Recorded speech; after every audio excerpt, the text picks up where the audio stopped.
once you have your needle threaded and you have your knot on the end, you are ready to start sewing.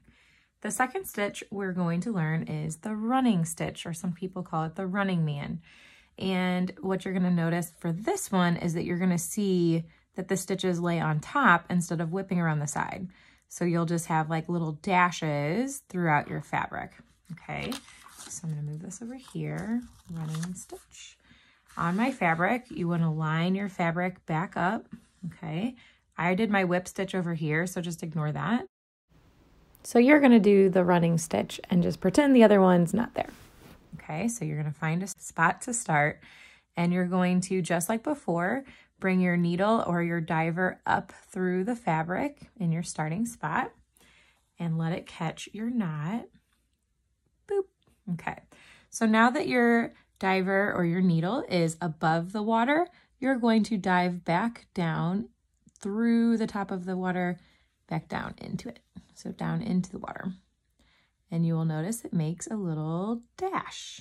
Okay, so now your diver is down under the water and you must bring him back up. So you're going to try to find a spot close to that. You're leaving a little space. So you're going to come back up. Diver is above the water. And now he must dive back down into the water again. So you're making little dashes by just going up, down, and repeating that pattern. And again, you want to try to keep your stitches, you know, evenly spaced or straight if you can.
Okay, once you are ready to do your last and final stitch, we're going to end it with tying a knot. So I'm going to come up, diver goes up, out of the water, and then dives back down, leaving your thread down to the back.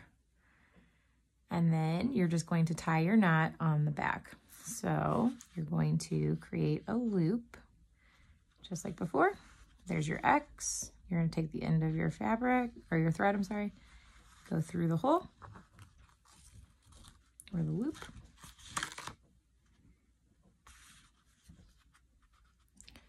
And use your finger to kind of keep it towards the end there, because you want it as close to the end of your fabric or your thread as possible.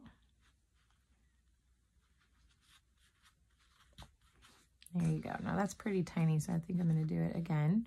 So I'm going to make a loop. Bring your thread through the loop. Keep your finger on it. And kind of train where it needs to go. Hold it down and press. And then you'll have your knot. And then you will cut off the extra part of your string. And I'm going to do that down here as well. And there you go. Running stitch, whip stitch.